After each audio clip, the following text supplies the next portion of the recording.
안녕하세요, 김효석입니다. 하루 1책, 매일 한 권의 책을 읽어드립니다. 오늘 함께할 책은요, 성열홍님이 지은 딥싱킹이라는 책입니다. 이 책의 부제목은 스마트 시대, 인간을 인간답게 하는 생각. 그러니까 디지털과 아날로그, 이것이 앞으로 절묘하게 접목되는 시대가 지금의 시대죠. 거기에 대한 통찰이 이 책 안에 있고요. 읽고 나서 제가 드는 생각은 이 저자분은 정말 연구를 많이 하고 고민을 많이 했구나라고 느꼈습니다. 참고 문헌이 90권이나 돼요.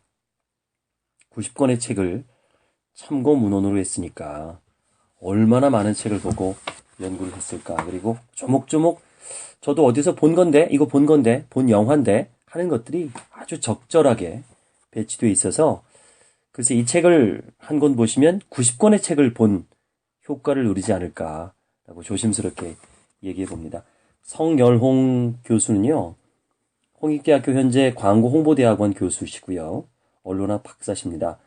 공부만 한 것이 아니라 그 뉴욕 케이블 TV 또 MBC에서 방송 경험이 있고요. 그 경험으로 제일기획 또 삼성 영상사업단에서 뉴미디어 사업을 담당했습니다. 2003년부터는 CJ그룹의 상무로 디지털 미디어의 인프라와 IT 업무를 총괄했고요. 2011년 경기 콘텐츠진흥원 원장으로 또 게임, IT밸리, 스마트 콘텐츠밸리, 또 영상산업밸리 등을 조선해서 IT 쪽에는 미디어, 멀티미디어 이런 쪽에는 그 누구보다도 현장과 이론이 밝으신 분입니다. 그래서 그런지 아주 따끈따끈한 정보들 그리고 소프트한 그런 내용들이 잘 어우러져 있습니다. 프롤로그를 보시면 벌써부터 확 감겨요, 이야기가. 이제 우리는 신문을 시청할 수 있고요. 잡지를 들을 수 있고요. 또 영화와 함께 뒹굴고 통화를 볼 수 있습니다. 강희 씨를 어디에나 데리고 가고요. 서재를 통째로 휴대하고 별을 만질 수도 있습니다. 바로 지금. 자, 이거 앞뒤가 전혀 맞지 않는 그런 문구인데 이게 아이패드 광고 카피라면 어떨까요? 네, 수긍이 가시죠? 아이폰과 아이패드로 촉발된 스마트 미디어는요, 대중매체로서의 오리지널 순수성을 거부하고 하이브리드 컬처 시대를 열고 있습니다. 이 시대에 우리는 어떻게 살아야 될까요? 어떻게 사는 것이 잘 사는 것일까요? 라는 해답을 이 책에서 찾을 수 있어요. 세상에서 가장 비싼 책은 뭘까요? 세상에서 가장 비싼 책. 우스갯소리지만 페이스북이라고 합니다. 그만큼 많은 영향력을 발휘하죠. SNS를 통해서 우리는 굉장히 많은 소통을 하게 됩니다. 미래학자들은요, 이런 그 소셜의 권력, IT의 기반으로 해서 30년 후의 세계를 예측을 하는데요. 우선 올해는 아시아가 세계 경제의 33%를 차지한다고 예측하고 있습니다. 얼마 남지 않았는데. 또 꿈의 과학 컴퓨터가 상용화될 것이다. 또 2016년에는 대한민국 경제활동 인구가 감소하기 시작합니다. 얼마 안 남았네요. 큰일이네요. 또 2021년에는 인공지능 로봇이 실용화됩니다. 현재 있죠? 인공지능 로봇이 있습니다. 이제 실용화, 상용화 되는 거죠. 2024년에는 유전자 치료와 암 정복이 가능합니다. 자, 10년만 더 버티면 암을 이길 수 있대요. 암보험 든 분들은 이제 10년 만기로 들어야겠대요. 자, 2025년에는 중국이 세계 1위 경제 대국이 됩니다. 그리고 세계 인구가 80억을 돌파하게 되고요. 또 2030년에는 인간 수명이 120세에 도달합니다. 평균 수명은 아니고요. 이제 현재 120살 넘는 분들이 없죠. 근데 이제 120 넘어가는 분들이 이제 일반화된다는 얘기죠. 평균은 아닙니다. 또 전 세계가 일일 생활권이 되고요. 2040년에는 싱큘레리티, 이게 뭔 얘기인지 잘 모르겠네요, 저도. 싱큘레리티 시대가 되고요. 또 인간의 영생이 가능하다? 이건 좀 아닌 것 같은데. 이건 불행인데. 이건 영생을 한다는 건요. 이거는 문제가 있는 것 같아요. 어쨌든 그렇게 예상을 한다는 거죠. 예상을 한다는 거죠. 자, 웹과 디지털 기술의 이런 발전, 이런 것들은 우리의 이게 이제 문제가 있는 게 깊은 통찰이나 사고를 좀 빼앗아 갑니다. 좀 시간을 두고 생각해도 되는데 너무 즉각적으로 반응을 하니까 머리를 쓸 일이 별로 없죠. 게임하듯이 해버리니까요. 그래서 우리가 좀 이 시대를 좀 바꿔야 된다. 이제 우리가 어떻게 바꿀 것이냐. 좀 따뜻한 세상을 만들어야겠다. 예를 들면 사람이 기계를 학습하는 것이 아니라 우리가 기계를 배우는 게 아니라 기계들이 우리를 좀 배워주는 사람을 배워주는 세상이고요. 복잡한 IT 제품도 뭐 매뉴얼 같은 거 없이 그냥 직감적으로 사용할 수 있는 세상이 오겠죠. 또 실시간 자동 통역 서비스로 세상의 언어 장벽이 무너지는 세상 올 거예요. 또 물을 마시면 그 컵이 사람의 건강 상태를 체크해주는 세상 가능하지 않을까요? 첨단 기술에 인간의 따스한 아날로그적 감성이 덧입힌 세상 우리가 바라는 세상 아닙니까? 이제 스마트나 IT를 거부할 수는 없습니다. 하지만 이렇게 따뜻한 감성이 있는 이런 세상이 와야겠죠? 이렇게 무한 속도의 시대에 따뜻한 기술이 답인데요. 거기에 대한 이야기들이 여기 많이 있어요. 1부는 세상을 자유롭게 하는 기술의 꿈, 신인류로 진화하다. 2부는 창조적 융합과 소통, 그리고 공감시대. 3부는 세상의 역사를 바꾼 문화적 DNA. 4부는 차가운 기술과 따뜻한 기술. 5부, 6부에서 분류를 굉장히 잘 해놨고요. 제목들이 아주 기가 막힙니다. 궁금하게 만들어요. 찰스 다윈과 부처가 만난다면? 이런 제목도 있고요. 르네상스 이전에는 동양 문화와 과학이 더 우월했다. 이건 저도 아는 얘기인데 이걸 잘 또 정리해 주셨어요. 조선시대 과학기술은 문화 수준은 세계 정상급이다 라고 우리 역사를 통해서 잘 증명해 주셨고요. 또 무의식의 감성을 읽어내는 과학, 이게 뉴로 마케팅에 대한 이야기 굉장히 관심 있죠.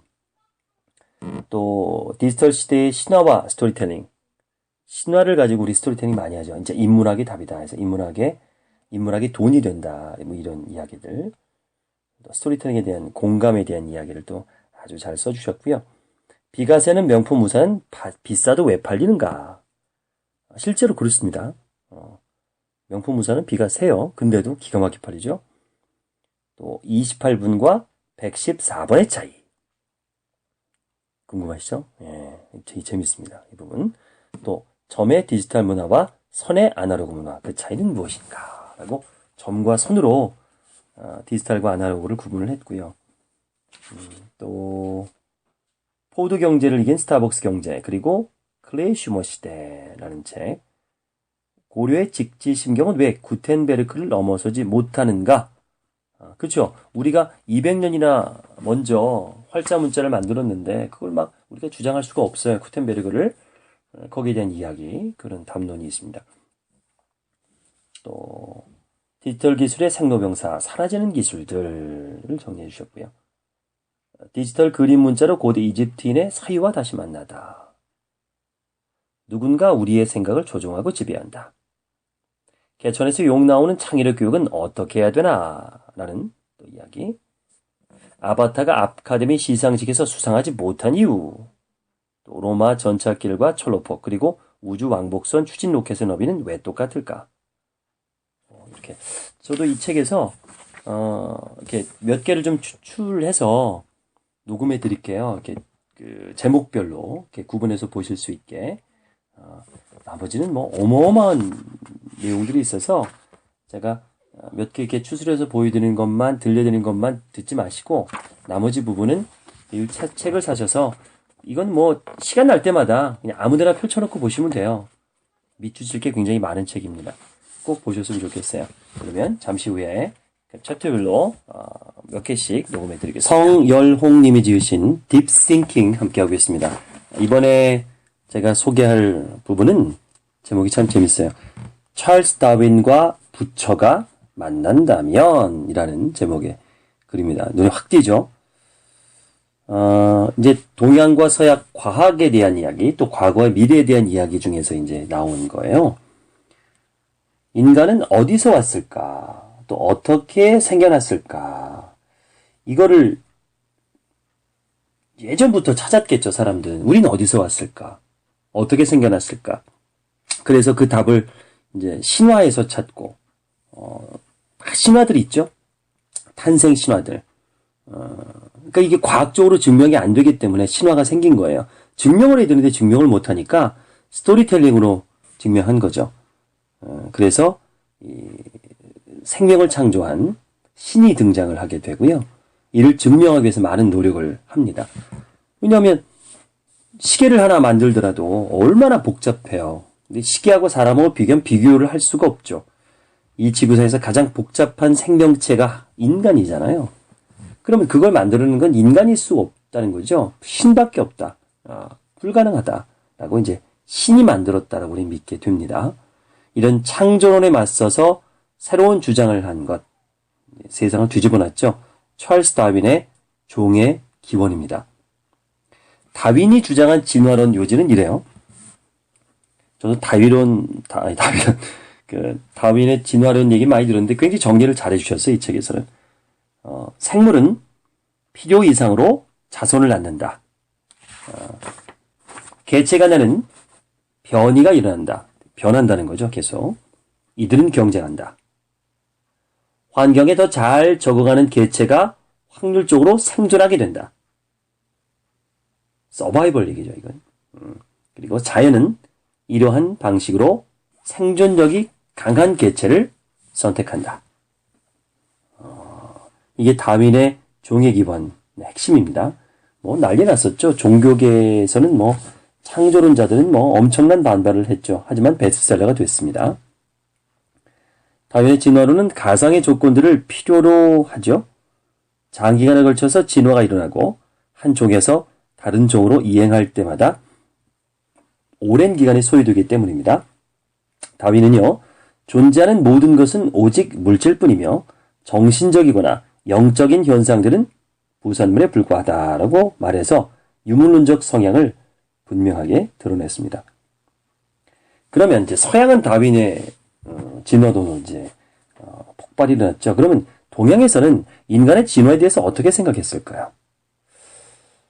혼이 이 동물에서 저 동물로 옮겨가기 때문에 진화하는 것은 육체가 아니라 영혼이라는 사고를 갖고 있습니다. 윤회.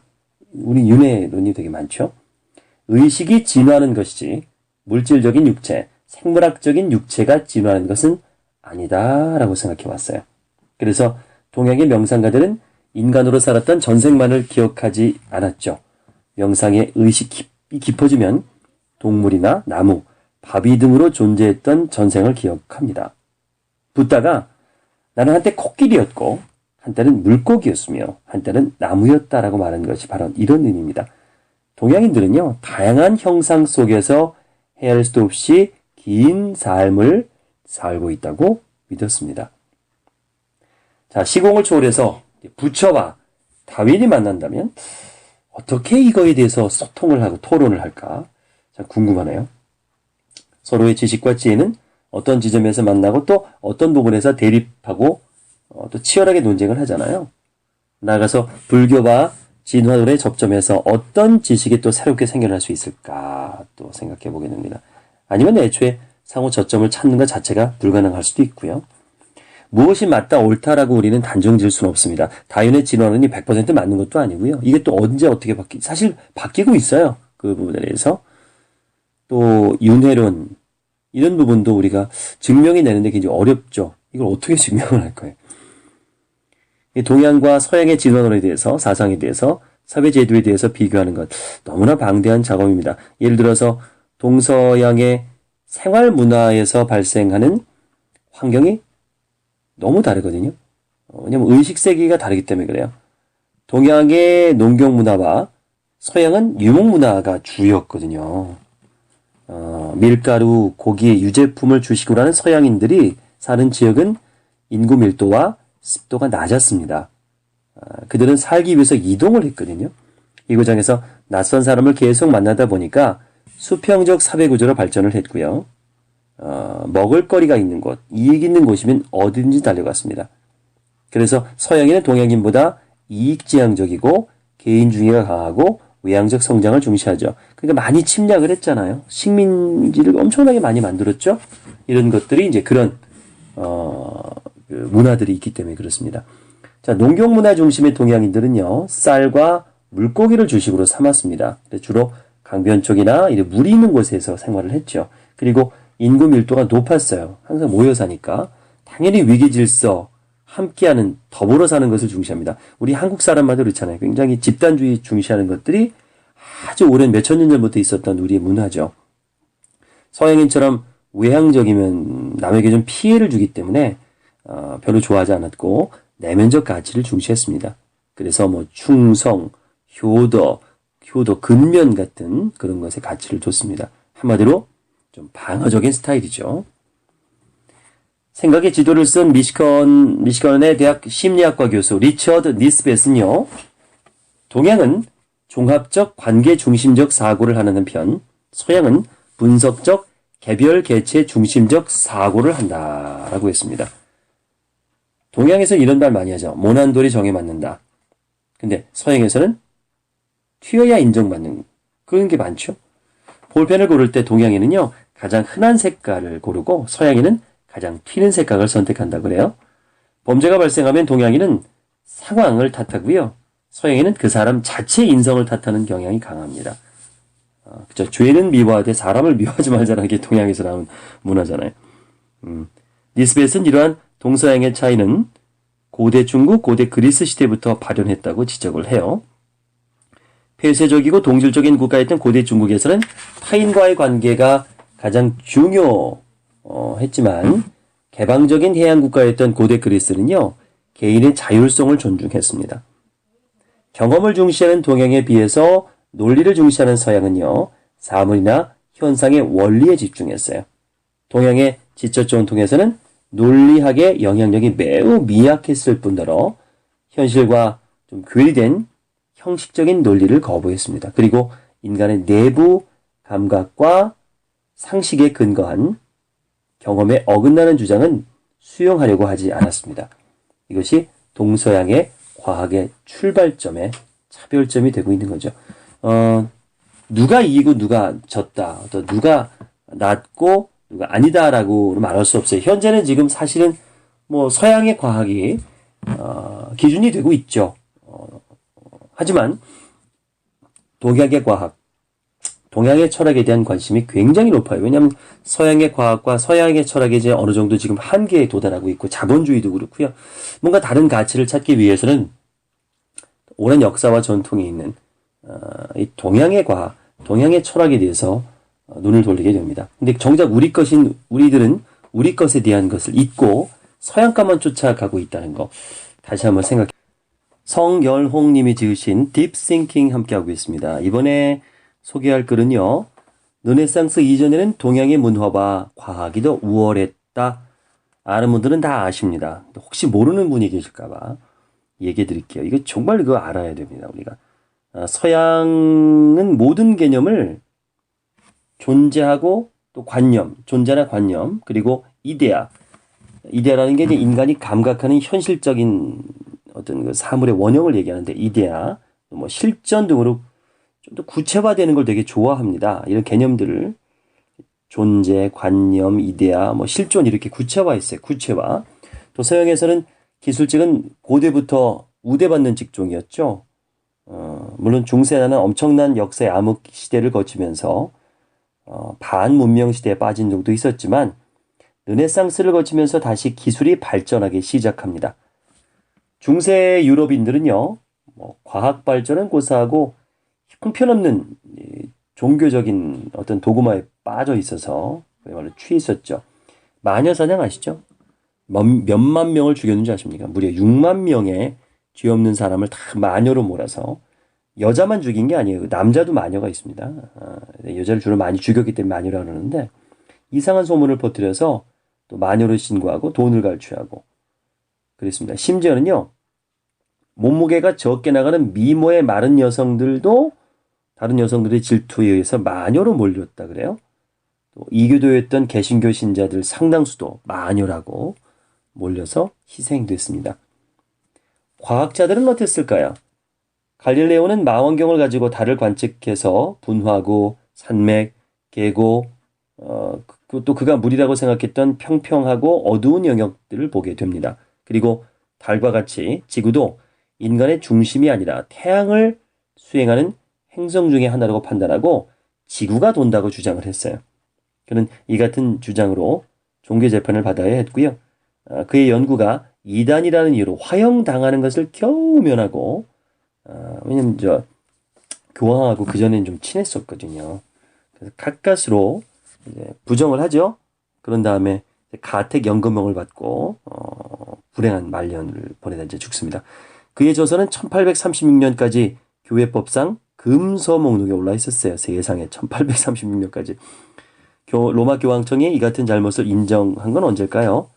200년 지난 1992년이 돼서야 당시 로마 교회가 갈릴레오의 생각을 검열할 때 실수했다는 것을 공식적으로 인정했습니다.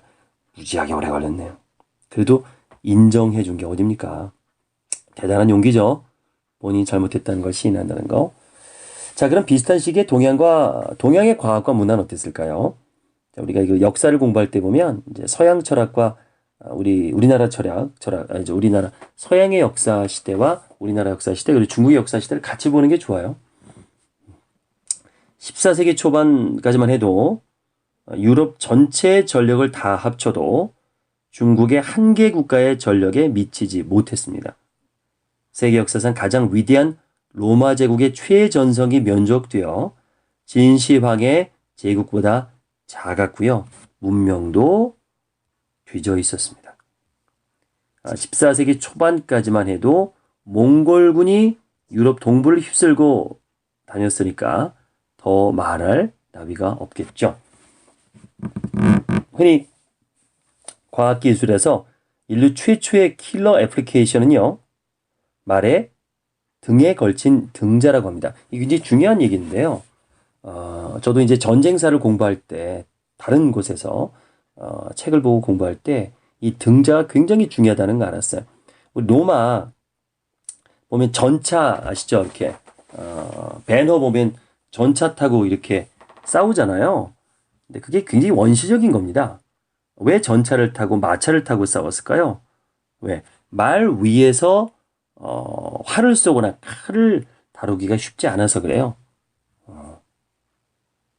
이 말 위에서 활을 쏜다는 건 이게 등자가 없었으면 불가능합니다. 왜? 그전에는요, 말 위에 붙어 있기도 힘들었거든요.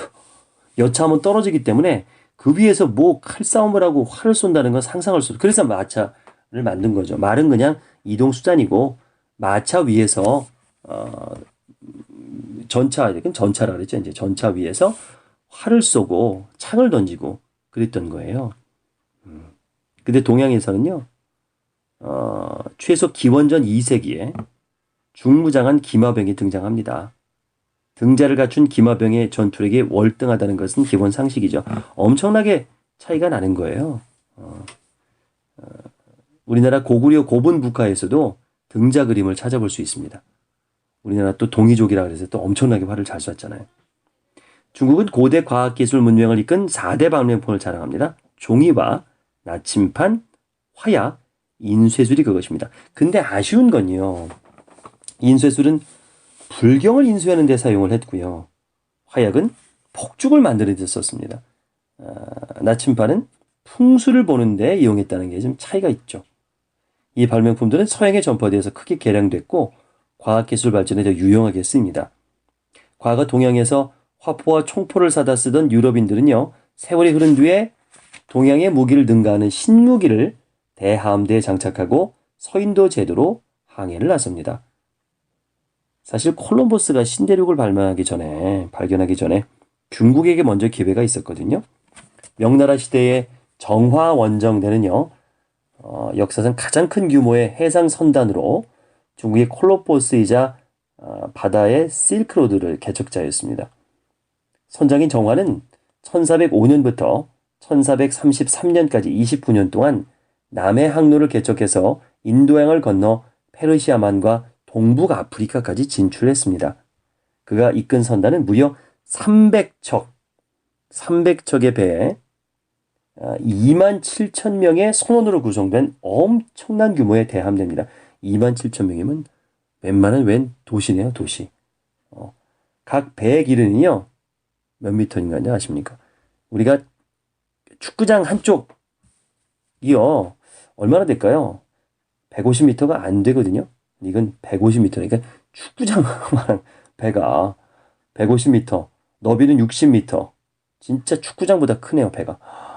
이런 배들이 뭐 엄청나게 많았대요. 그런 배들이 뭐 300척? 오우. 이에 비해서 포르투갈에서 출발한 콜럼버스 함대는요, 3척이었고요. 90명의 선원으로 구성되었습니다. 배 길이도 가장 큰 게 18m.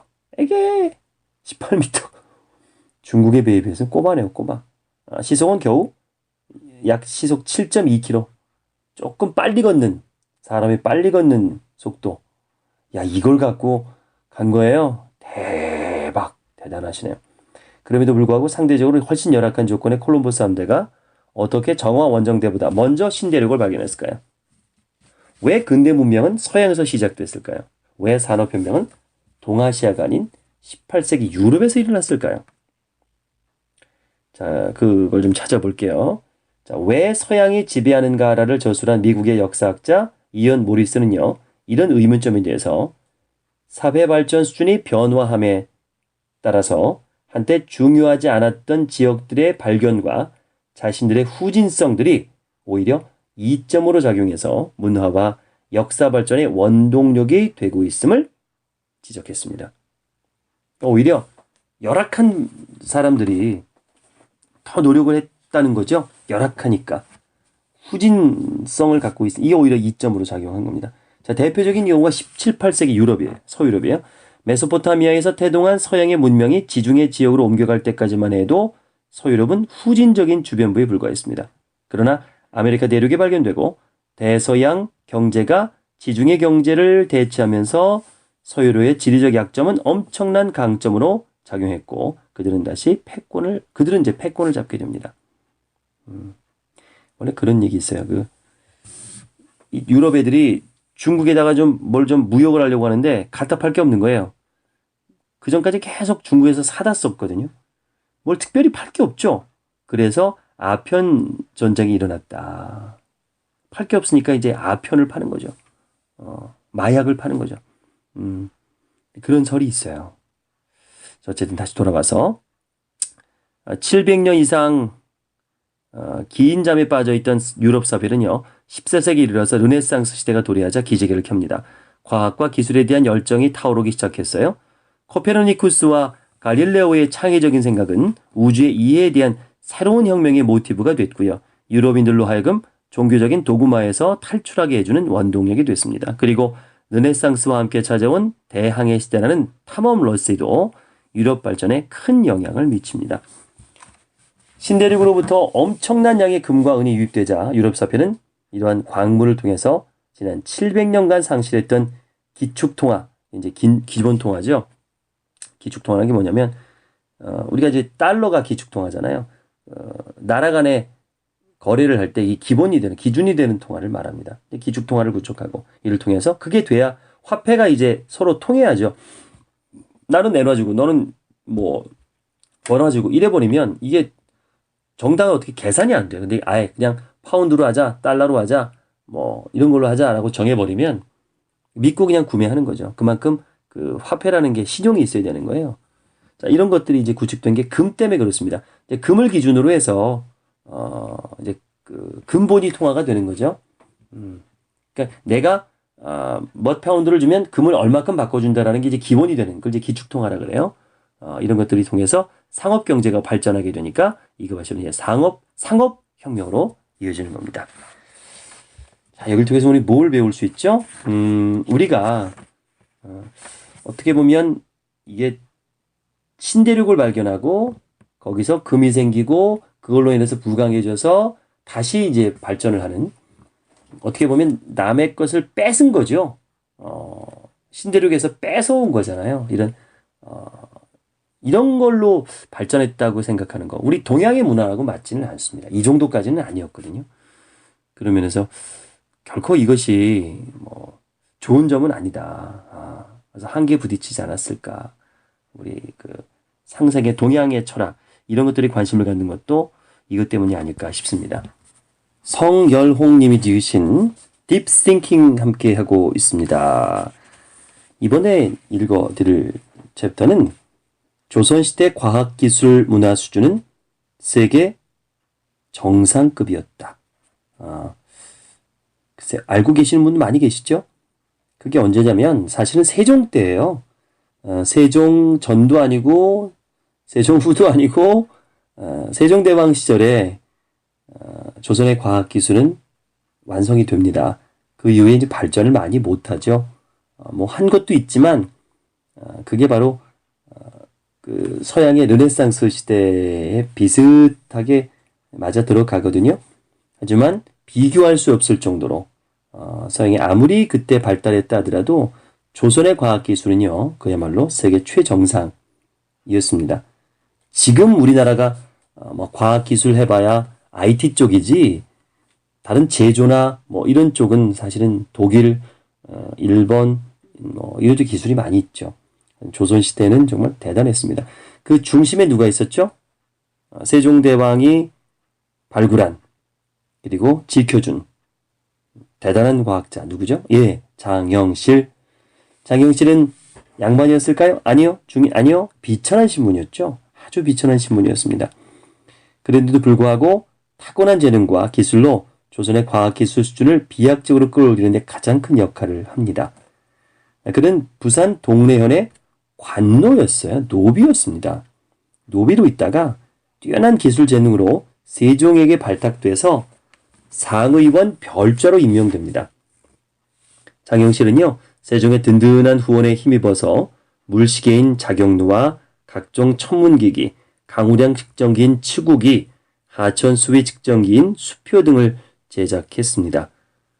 세종은 이런 공로를 인정해서 장영실에게 파격적으로 정오품의 벼슬을 줘요. 노비 출신에게 정오품 벼슬. 이거는 대단하죠. 있을 수 없는 엄청난 일입니다. 신하들이 가만히 있을 수가 없죠. 노비 신분으로 관직에 중용된 장영실을 파직하라고 뭐 난리가 난 거예요. 상소가 올라오고 자, 그러니까 이제 장영실도 세종에게 가서 자신의 벼슬을 거두어 달라고 청합니다. 이때 세종은요, 뭐라고 했을까요? 자, 제가 세종이 잠시 대보겠습니다. 과인이 살 수 있는 시간은 길어봐야 30년이지만 네가 가지고 있는 기술로 만들어진 자경루와 천문기기는 100년 아니 500년까지 길게 살아남아 이 나라 조선을 지탱해야 할 힘이 돼줄 것이다. 너를 버리면 오늘의 소중한 인재를 잃는 것이요 후손들은 뛰어난 문명을 잃는 것이다. 이건 명전설이 어디 있습니까? 야, 기가 막히네요. 자, 내가 죽는 거는 길어봐야 내가 하는 건 30년이지만 100년, 500년 후손을 생각한 거죠. 이 정도 생각해줘야 되는 거 아닌가요? 우리는 너무 후손 생각하지 않고 막 쓰는 거 아닌가 모르겠습니다. 자원 같은 거를. 과연 우리나라 과거 역사에서 최고의 군주로 꼽히는 세종대왕다운 결단이죠. 장영실이 개발한 물시계인 자경루는 하루 오차 범위가요. 물시계입니다. 물로 하는데 그 계산을 한 게요. 3에서 5분 정도에 불과했다고 합니다. 세종 때 가장 위대한 발명인 한글이 창조됐고요. 앙부일구 아시죠? 해시계를 앙부일구라 그래요.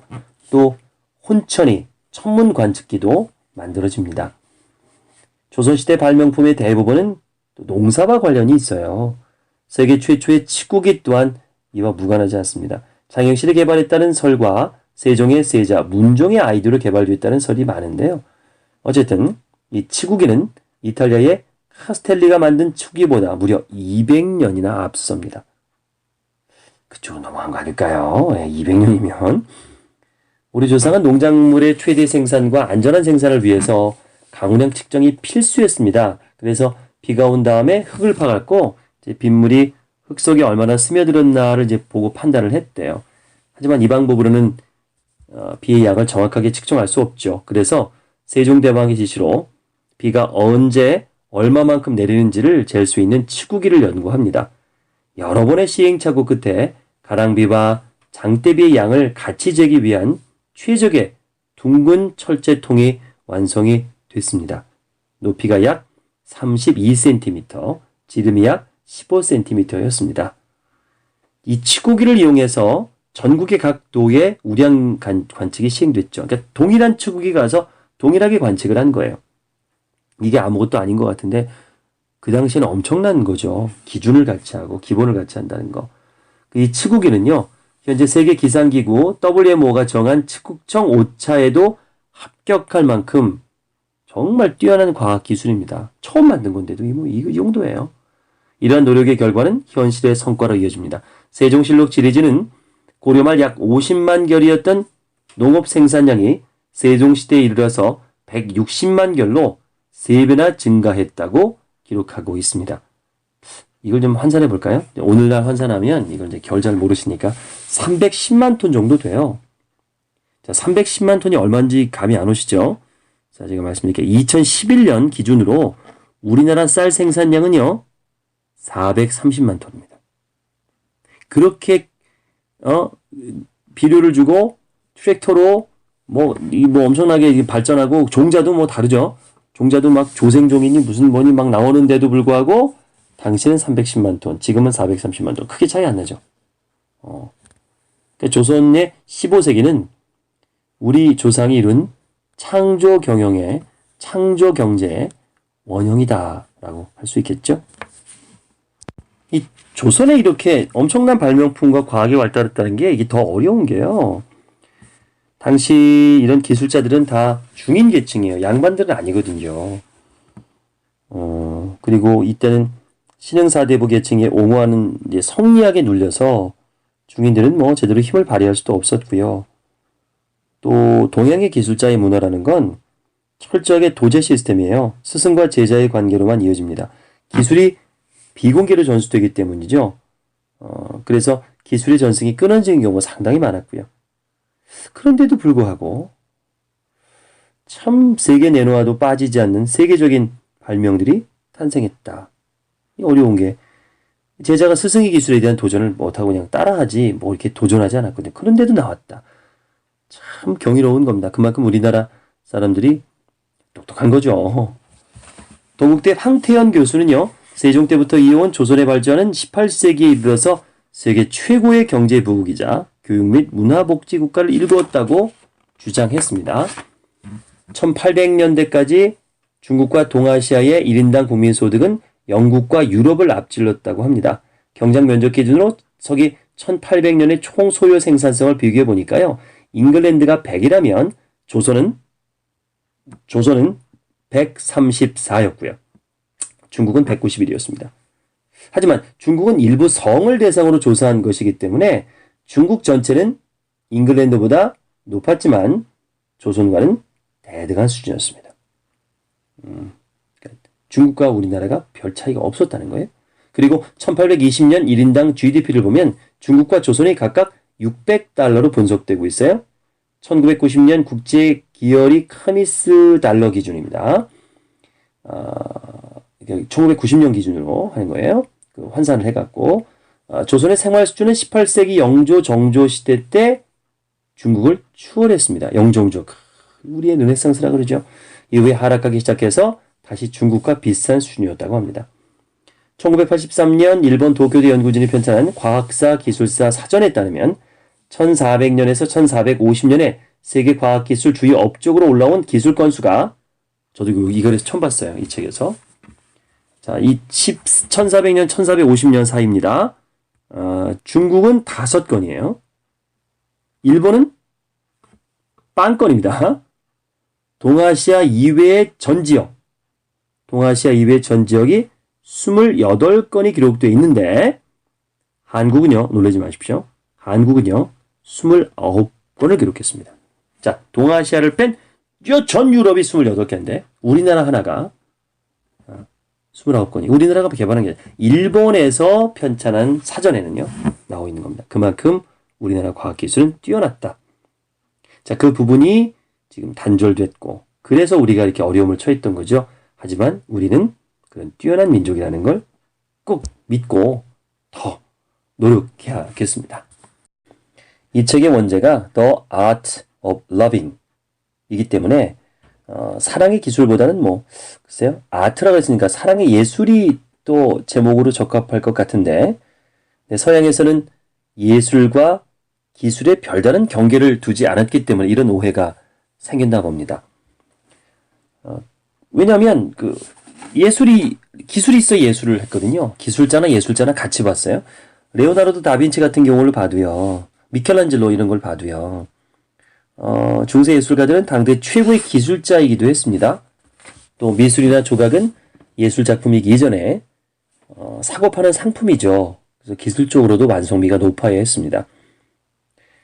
자, 이 책에서 제가 참 보면서 놀랬던 게 우리가 그 무술이라 그러죠. 그건 중국이 무술이라 그래요. 우리나라는 뭐라 그러냐면 무예라 그랬습니다. 무예. 그죠? 우리나라는 무예라 그래요. 중국이 무술이라 그래요. 쿵푸를 이제 무술이라 그러죠. 그 일본은 뭐라 그럴까요? 일본은 무도라 그래요. 무도. 야, 이게 같은 것도 이렇게 표현을 할까? 검도, 무도라 그러죠? 유도, 무도라 그러잖아요. 유도, 검도. 그러니까 일본은 무도라 그래요. 우리는 무예라 그럽니다. 무예. 무예를 겨룬다. 이래요. 중국은 무술을 겨룬다. 통하는 거죠. 그러니까 예술과 기술은 동전의 앞뒤 같은 것 같아요. 통하는 것 같아요. 실용성과 가격. 이것은 제품을 고르는 가장 기본적인 수단이죠. 하지만 지금은 과거와는 달리 제품들의 기술 수준이 평준화되어 있어요. 그러면서 제품을 고를 때 기능 못지않게 예술이 결합된 디자인을 중요하게 생각하는 소비계층인 아티젠이라고 합니다. 아티젠, Art Generation을 이제 줄여서 아티젠이라고 하는데요. 이런 예술이 결합된 디자인이 늘고 있습니다. 그래서 소비 선택에서 디자인이 관건이 되면서 데카르트 마케팅이 부상하고 있어요. 데카르트 마케팅. 이게 이제 테크와 아티 합성어입니다. 테카르트가 데카르트가 되는 거죠. 데카르트. 그러니까 테크와 아트, 데카르트. 유명 예술가나 디자이너 작품, 스토리를 제품에 접목함으로써 브랜드 이미지와 품격을 높이는 마케팅. 우리 많이 봤죠? 앙드레 김 디자인을 통해서 디자인해서 파는 것도 있고, 프라다 폰 이런 것도 기억나시죠? 100만 원이 넘는 고가품이었잖아요. 그런데도 히트를 쳤어요. 또 대표적인 데카르트 마케팅 하면 이제 앤디 워홀을 줄 수 있죠. 앤디 워홀 이렇게 인터넷 검색해 보시면 뭐 대단한 분입니다. 이분은 워낙 돈을 많이 벌어서 빌딩 앤디 워홀 박물관도 만들었고 어마어마하게 벌었어요. 이게 예술과 기술, 디자인을 넘나들었죠. 저도 그거 본 기억나네요. 그냥 통조림 브랜드 있어요. 그 상표 가지고 막 붙여가지고 그걸 작품이라고 내놓아서 그 히트를 쳤고, 그러니까 복제가 가능한, 야 이거 그냥 복제하면 되는 거잖아. 이게 무슨 예술이야? 대량 복제가 가능한데 그런 것들이 오히려 대량 복제가 가능한 이런 예술이 이제 히트를 치기 시작하는 것들. 이런 것들도 참 선견점이 있는 것 같아요. BMW 보면 1970년대부터 유명 아티스트와 콜라보레이션 작업을 통해서 데카르트 마케팅을 개척했죠. 앤디 워홀도 마찬가지예요. 현대 미술의 대가들과 콜라보레이션을 통해서 17대 아트카 컬렉션을 진행을 했는데요. BMW의 신기술의 화려한 예술적 외형까지 더해지면서 소비자 주목도를 상승시키기에 매우 효과적이었습니다. 삼성전자 보면 검은색 지펠 냉장고 디자인. 그게 이탈리아 유명한 디자이너 마시모 주키가 직접 디자인한 겁니다. 그리고 얼마 전에 또 녹음실 갔더니 빨간색 냉장고가 있더라고요. 삼성 냉장고가 너무너무 예뻐요. 그러니까 블랙 바탕으로 이렇게 스튜디오를 만들었고요. 한 구석에다 빨간색 냉장고를 딱 놨는데 그 자체가 예술이에요. 블랙 톤, 회색 톤의 그 페인트에 빨간색 아주 보석 같은 빨간색 냉장고가 딱 있는데요. 이야, 기가 막히다. 이런 생각이 들었거든요. 자, 데카르트 마케팅은 문화와 예술, 기술의 복합체를 이제 창조합니다. 그리고 감성 커뮤니케이션을 통해서 소비자들에게 높은 가치를 주는 브랜드로 자리 잡을 수 있는 징검다리 역할을 해주고 있습니다. 소비자들에게는 실용성과 예술성을 갖춘 명품을 갖고 싶어하는 욕구가 존재하죠. 저도 그래서 이렇게 명품샵에 가끔 가요. 저는 뭐 사진 않지만 이게 500만 원이야?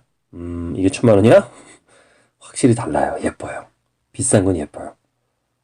그 지가 그 소가죽 해봐 얼마나 되겠습니까? 몇만 원 안 할 거 아니에요. 근데 그렇게 몇백만 원을 받는 이유는 그 자체가 전 작품인 것 같아요.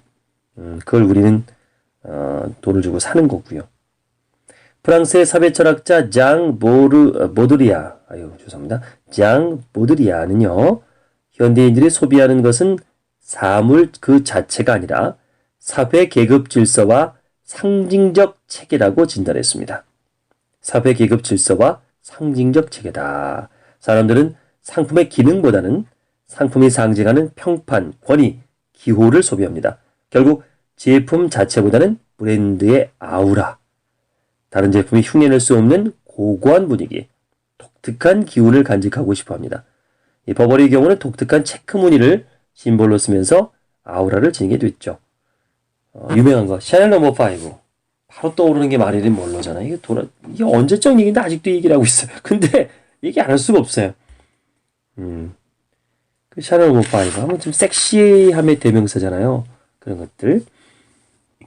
또 아르스와 테크네는 말조련술, 시집기, 구두 제조, 꽃병 그림, 요리, 의술, 통치술을 비롯한 인간의 모든 기술을 뜻하는 말이 이제 어떤 말이냐면 바로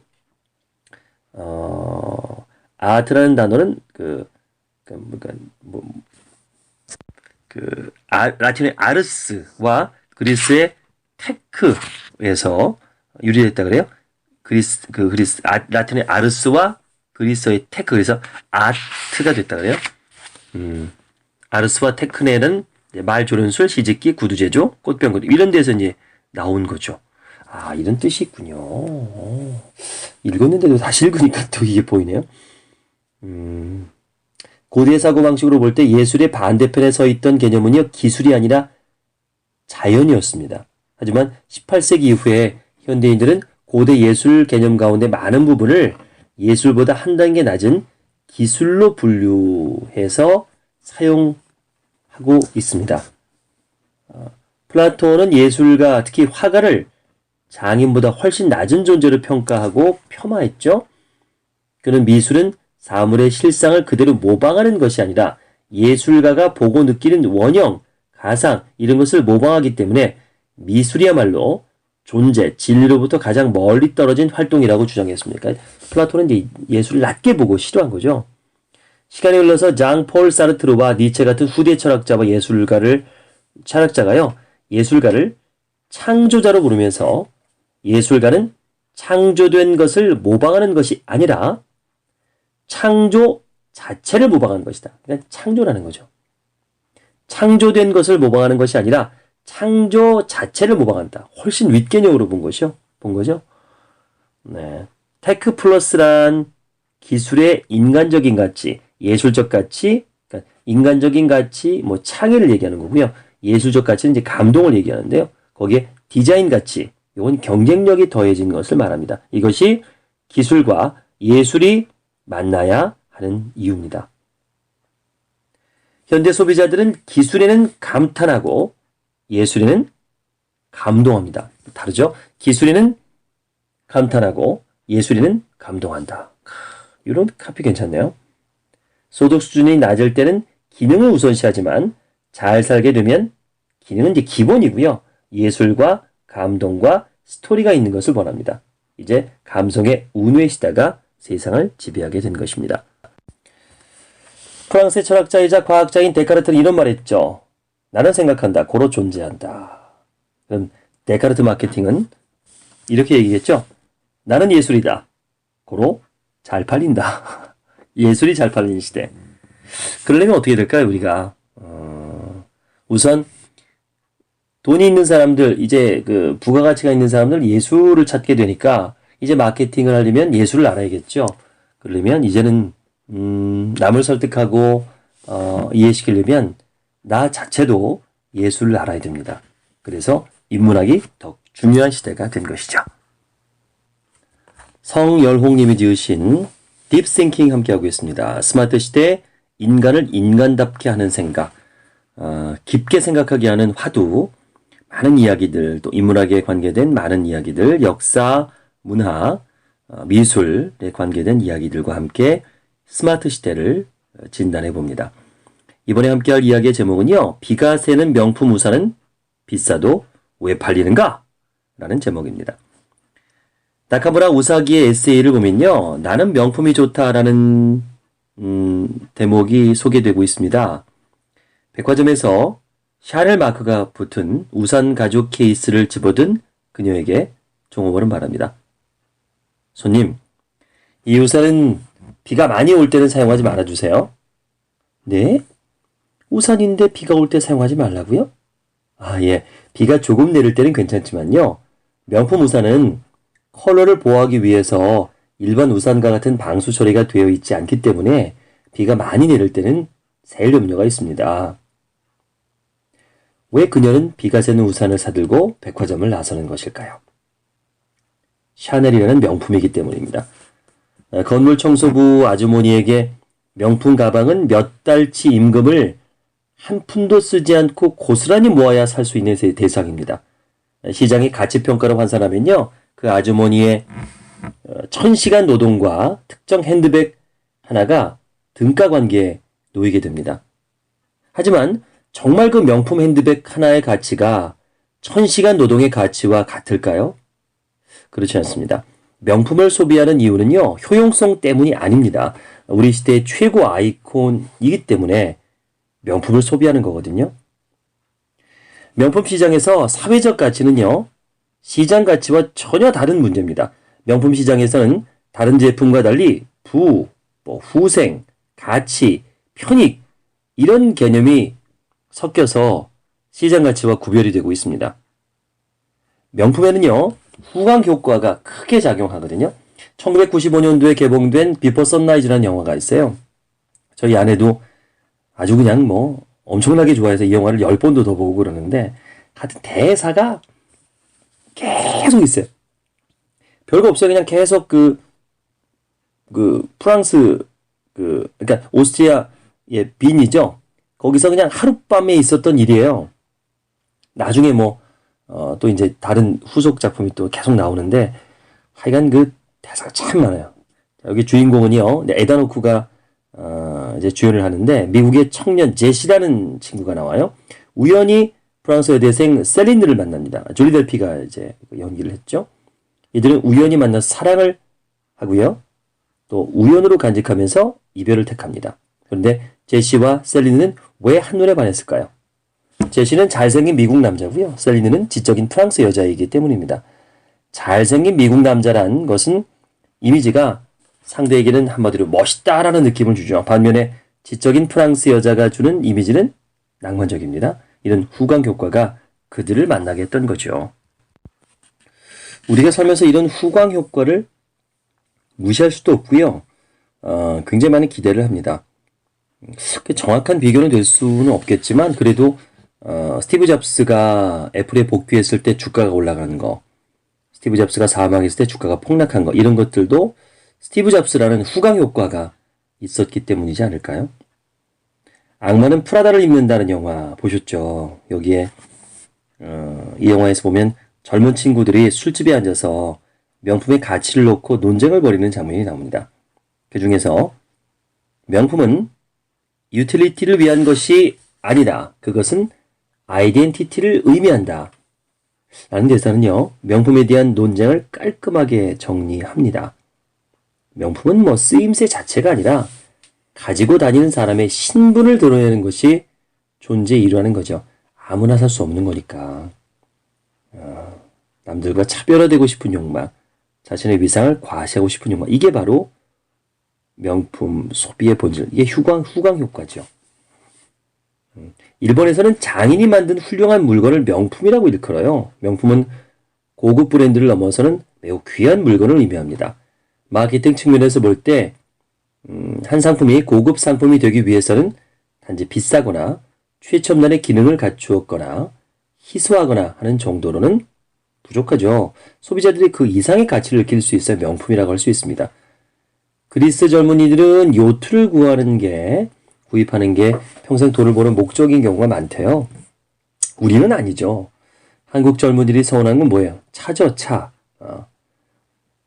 결혼 문제를 꺼내면 차도 준비 못했는데 어떻게 결혼하냐 이런 농담도 하고, 어떤 사람은 집은 월세 살아도 차는 되게 중요하다. 이게 이제 후광 효과를 노리는 거죠. 그게 이제 하우스 푸어가 아니라 카푸어가 이제 등장하기도 합니다. 월세를 못 내서 차가 더 비싸, 집보다. 그런 경우도 있죠. 그래서 우리나라가 또 비싼 차가 잘 팔립니다. 20세기 마케팅의 키워드 단연 니즈였는데요. 21세기는 원추로 바뀐 거 워낙 유명하죠. 니즈와 원추를 어떻게 구분할 수 있을까요? 이렇게 구분하면 됩니다. 니즈는 없으면 안 되는 거예요. 꼭 필요한 거예요. 하지만 원추는 뭐죠? 원하는 거잖아요. 이거는 없어도 사는데 지장은 없어요. 한마디로 원추는 소비자들의 욕구를 말하는 겁니다. 그럼에도 꼭 사지 않아도 되는 비기능적인 물건이 마케팅의 핵심으로 부상하고 있습니다. 명품에 대한 소비자의 욕구가 있기 때문이죠. 물은 인간의 생존을 위해서 절대적으로 필요한데 왜 생존에 지장도 없는 다이아몬드가 물과 비교할 수 있을 정도로 비쌀까? 효용 가치가 높다면 가격도 당연히 비싸야 올바른 이치인데 말입니다. 이와 같은 가치의 역설은요, 애덤 스미스가 국부론에서 딜레마에 부딪혔던 문제입니다. 그는 이 모순을 해명하기 위해서 많은 노력을 했지만 두 가치의 모순을 풀지 못하고요. 어떤 재판은 사용 가치와 교환 가치가 다르다라고 해석하는 데 만족을 해야 됐습니다. 나중에 경제학에서는 이제 스미스의 역설이라고 부르기도 했던 이 숙제를 한계라는 개념의 발전으로 풀어냈습니다. 한계. 물론 이렇게 한번 설명해 볼게요.